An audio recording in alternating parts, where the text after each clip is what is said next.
Mingon si Jesus, sa inyong huna-huna, unsa may buhaton sa usa ka tawo, kung kawad-an siya usa sa isang mga karnero. Kung sa ato karon nga panghuna-huna, mayingon ta nga sagdi lang gud na usa ra man nakabuok, collateral damage. Nga okay ra na, disposable, labi na ka ng ang nawala maldituhon, ay napangitaa wala na siya diha. Wala na siya diha. Sagdi na kay napo may daghan. Pero ang atong panghula-hula is never online with the thinking of God. So mo na karon nga importante nga to masabtan nga niining sambingay short nga sambingay ni Jesus. Una, ang magbalantay gitahasan sa pagbantay. Ang magbalantay is responsible o accountable sa naghatag kaniya sa autoridad nga mahimo siyang magbalantay. So dili siya may tag-iya sa mga karnero, dili siya tag-iya sa mga hayop nga gitugyan kaniya aron iyang atimanon. Diri sa higher authority o niining mong higher authority, kining magbalantay is accountable, is responsible didto sa iyahan. So, kung ikaw mawad-an og usa ka buok, ang imong capacity to be a shepherd is questionable. Kung ikaw mawad-an unya pasagdan nimo kadtong nawala, what is at stake here is your accountability, is your being a shepherd. Mao na nga bisag usa ra ka buok ang nawala, pangitaon sa magbalantay kadtong usa ka buok nga nawala. Tungod kay what is at stake, ang iyang kaugalingon, ang iyang dungog, naa dinha nakataya. Unya ikaduha, ang iyang trabaho nakataya nga kuhaan siya sa trabaho, o kung kuhaan siya sa trabaho, mawad-an siya niini, apektado ang iyang kaugalingong pamilya. So shepherd, magbalantay, muna nga pangitaon gyud niya ang usa. So karon ang challenge sa atong gospel is think of Jesus and think how Jesus thinks. Atong huna-huna, okay, ang atong huna-huna bisag mga Kristiyanos na ta, mga dugay na ta sa kalibutan, dugay na tang nahimong Kristiyanos, niabot na tag 100 years sa atong edad. For example, ang Christianity din sa Pilipinas niabot na og more than 500 years sa pagkaania dinhi sa Pilipinas. But ang atong panglantaw, ang atong pagsabot, iya paghihapon sa kalibutan. Iya gyapon sa kalibutan, dili pa iya ni Kristo. Ngano man, for example, kung dunay makasala, we reject the sinner. Kung dunay makasala, ipapatay na nato ang sinner. Kung dunay makasala, mo nang malipay ta nga daghay extrajudicial killings kay aron kuno maminusan ang mga makasasala. Pero kung imong analisahon, you multiply the sinners. Ngano man ngani? Dunay usa ka buok adik nga gipatay. Pila ka buok ang nagpatay? 3. Pila ka buok ang nahimong dautan? 3 versus 1. So you multiply the sinners. You multiply the evils in the world. Mauna, kung ang atong huna-huna is never in line with the line of thoughts of Jesus, mo na ang Advent karon reminding us ang Advent ngano magsaulog man tag Advent, because there is someone who is to come. Who is that someone who is to come? The Messiah, ang anak sa Dios nga gisugo niya pag-anhi. Nganong gisugo niya pag-anhi nga kining kalibutan napuno man is mga sala, napuno man ni nato nga mga tawo nga pulos makasasala. It is because, ingon sa Ginoo, sa igon sa gospel karon, ang inyong amahan nga tua sa langit, dili buot nga may mawala bisag usa niining mga gagmayng bata, nining mga taong makasasala, nining mga taong nga giila sa kalibutan nga way bili. Unsa may itong buhaton? Kung ang usa ka tawo makasala, dili patyon.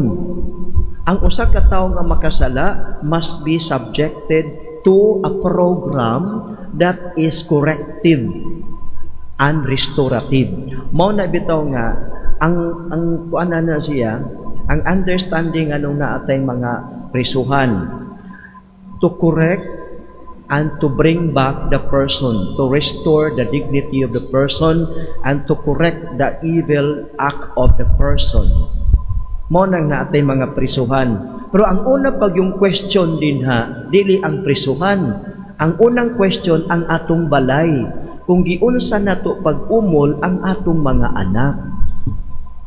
Kay kung ang pamimalay Christ-centered, naagyo'y grasya ang Ginoo nga bisag pobreta apan nakasentro kang Kristo, ang atong pamilya bisan man og naay maldituhon gyud kay naam gyud kuno black sheep sa usa ka pamilya, aduna gihapoy pag-umol nga mahitabo o kanang maong pag-umol with the grace of the Holy Spirit maglamdag sa hunahuna sa bata inig modako na siya.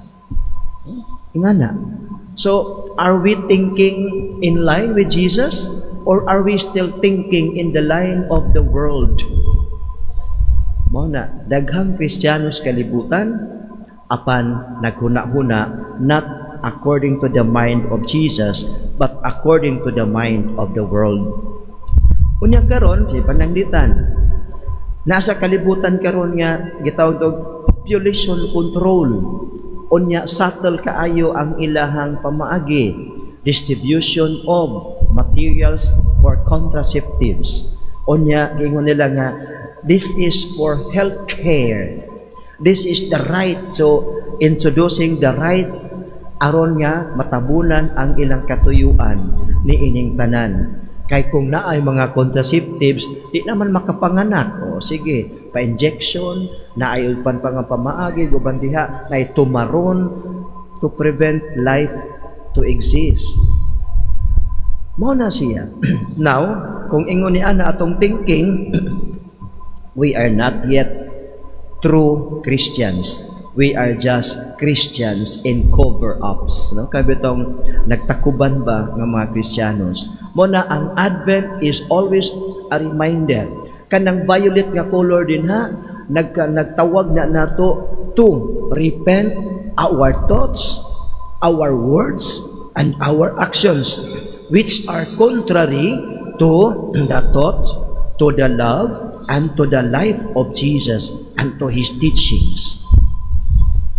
Ang usa nga nawala gipangita, ang usa nga nawala importante, ang usa bisan unsa ka gamay o unsa ka dautan importante. Mauna nga di ta muuyon ni anang pagpatay, even abortion, we do not agree on that. Killing the addicts, we do not agree on that. Pero lipay mo, abin ninyo Christian word na, abin ninyo Christian act na. By agreeing on that, you are also committing a sin. Structural sin. O karon, o na, kung ikaw po naghimo aning mga tawhana nga adik, o apil po ka sa sala. Kung ikaw ni uyon nga patyon po ning adik, ikaw ni uyon po sa sala o nakaambit ka sa maong sala. So, may igsuon, dako kayong challenge sa atong gospel karon to think about Jesus, to think how Jesus thinks. Unya, mag-celebrate tag Advent, mag-celebrate tag Christmas. Ang atong gi-celebrate Christmas, pagkataos manunubos nga nagpasaylo nimo, nagpasaylo nako, nagpasaylo sa mga adik, nagpasaylo sa mga kawatan. Mao na nga ang tawag nato tanan sa Advent is repentance. Pag inulsol sa atong mga sala and bring others to repentance. Do not bring them to cemetery, bring them to repentance kay maunay kalipay sa Ginoo. Mao bitaw nga katong di na aron mapugngan ang uban sa pagbuhat og dili maayo, ibutang sa prisuhan. Apan di naman ta gusto ibutang sa prisuhan, ibutang mas sementeryo dayon. You closes the door of repentance and you closes the door and the possibility of this person nga mausab. Di na mausab, Father, kay magina. Nga naman, we lack the facilities and we lack the program. Mao na we conclude, we cannot change that person. But that person has been created by God and the Creator can change that. Kung ikaw mo ay nagbuhat ani nga truck, you can modify the truck. If nagbuhat ka ani nga balay, you can modify the house. Ikaw may nagbuhat. Ang atong Dios nga magbubuhat can modify you and me, can make you and me better persons. Manindo kitang tanan ug atong ipadangat sa Ginoo ang atong mga pangaliya.